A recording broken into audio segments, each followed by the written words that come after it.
Bonjour, bienvenue dans On s'explique. Je reçois aujourd'hui Serge Dauby, directeur général du Forum nucléaire belge. Bonjour Serge. Bonjour. On s'explique ? On s'explique. Alors, le Forum nucléaire belge, c'est une plateforme qui réunit des industries et différents acteurs actifs dans l'énergie nucléaire en Belgique. Monsieur Dauby, est-ce qu'on peut parler d'un lobby qui veut redorer le blason du nucléaire ? Alors, à partir du moment où on parle de lobby, on peut parler de lobby pour moi, à condition qu'on définisse le mot lobby, qui n'est jamais que de la communication. Et donc, oui, le métier du Forum nucléaire belge est de communiquer de manière rationnelle, de manière fiable, en tant que source d'informations utiles, notamment à la presse, aux politiques et surtout à la population. Vous êtes actif dans le Forum nucléaire belge depuis plusieurs années. Est-ce que vous avez l'impression que ces toutes dernières années, ces 5 dernières années, le nucléaire est reparti en force ? Je veux dire, il est moins problématique qu'avant avec tout ce qu'on a connu, la guerre en Ukraine et la crise des prix de l'énergie qui en a suivi ? Alors, je dirais que malheureusement, il a fallu une guerre en Ukraine pour qu'effectivement, on ait un regain de positivité au niveau du nucléaire, puisque c'est vrai que je dirais que le nucléaire sort un petit peu de l'aspect honteux dans lequel le marketing de la peur de certains l'ont mis.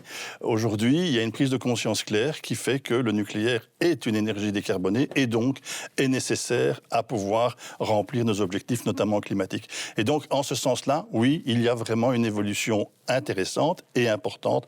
Et le nucléaire étant plus que jamais une énergie de demain, c'est fatalement un point.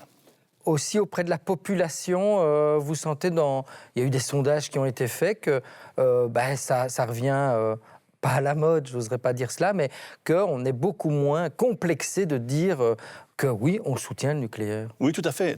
Et j'en veux pour preuve que ça fait plus de 10 ans que je suis dans le secteur nucléaire, ça fait 4 ans que je suis au Forum nucléaire, mais avant ça, j'étais directeur de la communication à Tihange, et donc on voyait vraiment une différence. Les gens étaient à 30-40% en faveur du nucléaire. Aujourd'hui, on est à plus de 60, plus de 70% dans certains cas en faveur du nucléaire. Donc les gens, aujourd'hui, plus de 70% de la population demandent à ce que le nucléaire persiste après 2025 et même que l'on construise de nouvelles centrales. Vous l'avez dit, vous dénoncez un certain marketing de la peur de la part des anti-nucléaires. Il n'y a pas lieu d'être, ce marketing de la peur, finalement ? Moi, je ne suis pas spécialement adepte du marketing de la peur. Il n'a jamais rien arrangé. Le marketing de la peur, il n'y a pas que dans le nucléaire qu'il y en a, mais il y a aussi ça dans ce cas-là. Et donc, c'est très facile, quand on est contre quelque chose par dogme, de créer la panique au sein des gens et de rassasser à chaque fois les éléments qui sont un peu plus complexes, mais explicables, et sans les expliquer. Donc, notre métier à nous est justement, dans ce genre de réalisation-là, de pouvoir expliquer de manière claire, précise et vérifiée. Toutes les informations que nous donnons sortent des rapports tels que JEP et autres, et donc on n'a aucun problème pour étayer ce que l'on explique. Mais il y a quand même les syndromes Tchernobyl, Fukushima. Vous ne pouvez pas les nier. Ah bon, on ne les nie absolument pas. C'est important. Vous savez, toutes les grandes évolutions qui ont eu lieu dans le monde industriel ont eu lieu en général après des catastrophes. Et donc, il faut surtout savoir ce qui s'est passé après des séances comme Fukushima, après le drame de Fukushima, qui d'abord et avant tout est un drame. Mais ce drame a amené à ce que l'on construise, par exemple, un mur de 2,70 m tout autour de hauteur, donc tout autour de la centrale de Tihange, prévoyant une crue décamillénale. Donc ça, sans Fukushima, ça n'aurait pas été le cas. Ce mur ne sera jamais humecté, probablement, puisque là, une décamillénale, c'est quand même tous les 10 000 ans, donc il faut quand même se rappeler ça. Mais ça a été fait. L'opérateur, l'exploitant, a investi pour que ce soit aux normes, pour pouvoir pallier à ce genre de choses-là. Alors après, c'est un drame, mais le drame de Fukushima, c'est d'abord et avant tout un tsunami. Et donc, on ne peut pas éviter un tsunami sur la Meuse, encore que le risque soit faible, mais derrière ça, un des soucis était qu'il n'y avait pas d'approvisionnement électrique parce que les connexions électriques étaient foutues à cause de la problématique de l'eau, et donc on a mis des générateurs de puissance, d'électricité, en hauteur à plus de 5 mètres du sol. Aujourd'hui, quel est le principal combat du Forum nucléaire belge ? Le Forum nucléaire belge, c'est d'expliquer que d'abord et avant tout, le nucléaire n'est pas une énergie du passé, comme certains se plaisent à le dire, mais surtout une énergie d'avenir. Aujourd'hui, on est dans un format qu'on connaît des centrales nucléaires, telles que Doel ou Tihange. Demain, on est dans des petits modulaires, beaucoup plus modulaires, et que l'on va pouvoir utiliser, qui viendra en support du renouvelable, qui sera modulable, donc c'est vraiment important, et qui produira de l'hydrogène pour l'industrie, mais je suppose qu'on y viendra plus tard. On va y arriver, mais est-ce que votre premier combat, c'est c'est pas d'abroger la loi de 2003 qui acte la sortie effective du nucléaire par la Belgique. Mais ce qu'on est en train d'expliquer maintenant au niveau des réacteurs modulaires, eh bien, ils ne verront tout simplement pas le jour si on n'abroge pas la loi de 2003. Et donc cette loi de 2003, elle s'est posée à un moment donné, et je n'y reviens pas, la décision a été prise par le gouvernement. Simplement, aujourd'hui, 20 ans plus tard, elle n'a plus aucune raison d'être. Et au jour où on sait que comme le nucléaire est une énergie décarbonée, où je crois que ça ne fait plus de doute pour personne, on doit absolument rejoindre nos challenges climatiques, eh bien, le nucléaire est une des réponses et une des meilleures réponses que l'on trouve. C'est pas moi qui le dis, ce sont les rapports du GIEC, ce sont les différents rapports. Donc c'est la réalité. D'autant plus qu'on voit que nos voisins néerlandais, français repartent à fond dans le nucléaire. Ah mais c'est clair, quand on voit nos voisins hollandais, par exemple, ils avaient une centrale, ils vont en construire 3.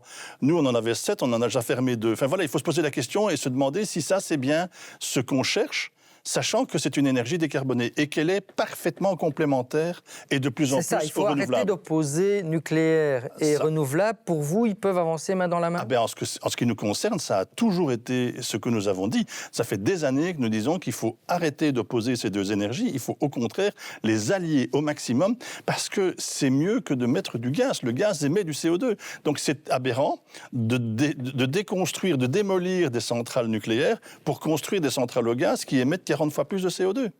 Et donc votre combat est double, c'est à la fois encourager le politique à prolonger les centrales existantes et de les sensibiliser aussi à développer de nouvelles centrales qu'on appelle, vous l'avez dit, les SMR, oui.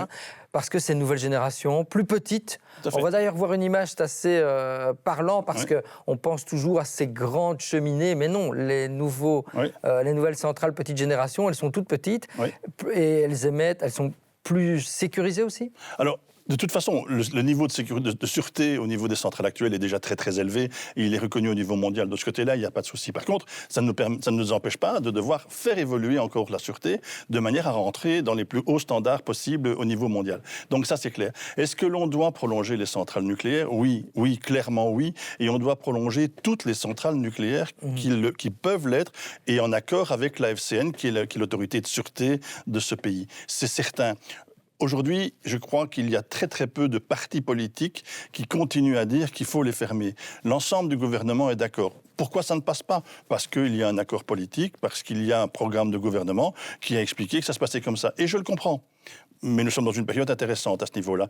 Et une des questions qu'on a posées dans nos sondages, c'est est-ce que l'énergie, le dossier énergétique et le dossier nucléaire pourrait faire changer votre intention de vote?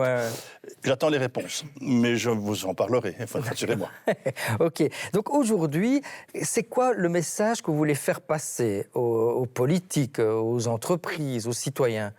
Mais aujourd'hui, on est en train de mettre en place toute une politique de construction des Small and Modular Reactors, donc des fameux SMR.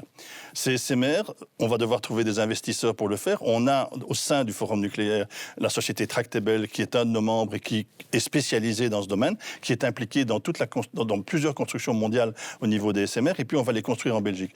Pas en 2050 ou en 2080, on va commencer à les construire en 2030. 2030, c'est demain. Donc quand je dis que l'énergie nucléaire est une énergie de demain, c'est pour ça que c'est demain.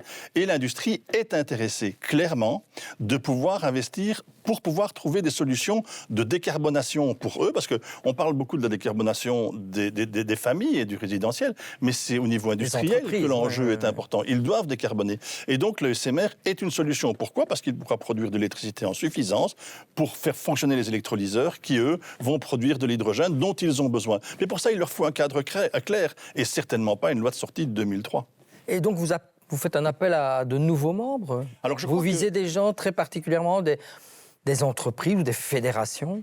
Alors, c'est plutôt des entreprises qui sont des gros consommateurs d'électricité. Et oui, on fait appel à ces sociétés-là parce qu'aujourd'hui, on va devoir se renforcer ensemble pour parler au gouvernement des besoins que nous avons en commun. Et je crois que nos messages doivent être communs. J'ai déjà rencontré pas mal de fédérations et ces fédérations sont tout à fait d'accord avec ce que j'explique. Et donc, la seule chose, c'est qu'aujourd'hui, dans les semaines qui vont arriver, on va créer des groupes de travail avec l'industrie, avec les industriels, pour savoir quels sont exactement leurs besoins, quelles sont les possibilités et quels sont les points de convergence. Et je peux vous assurer qu'il y en aura énormément et que le gouvernement en entendra parler. parler. Et comment expliquez-vous alors qu'un super gros acteur comme Engie ait quitté le Forum nucléaire belge? Engie Electrabel, dans Engie Electrabel, il y a Engie et il y a Electrabel. Alors il faut savoir que c'est dissociable quand même.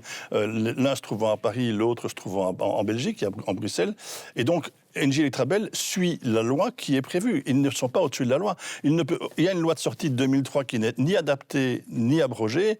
Ils n'ont qu'une seule solution, c'est de suivre la loi. Ils ne sont pas au-dessus de la loi. Donc, ils sortent du nucléaire. Et comme ils sortent du nucléaire, il n'y a aucun intérêt à ce qu'ils se retrouvent toujours au sein du forum nucléaire. Et on a aussi besoin d'autres Engie Electrabel, peut-être venant d'autres pays, qui vont peut-être intégrer le forum nucléaire. Alors, dernière question, parce que le temps nous est compté, on arrive tout doucement à la fin. Vous faites aussi un point d'honneur à rappeler que le nucléaire, ce n'est pas que les centrales nucléaires et qu'il est présent dans de nombreux secteurs d'activité au quotidien. Oui, c'est clair. Le nucléaire, c'est aussi quand on a une suspicion de fracture et qu'on va à l'hôpital, on fait un rayon X, on fait une photo, hein, on fait une radio de ce qui se passe. Ça se passe grâce au nucléaire. Sans le nucléaire, ça ne se passerait pas. On n'irait pas sur la Lune.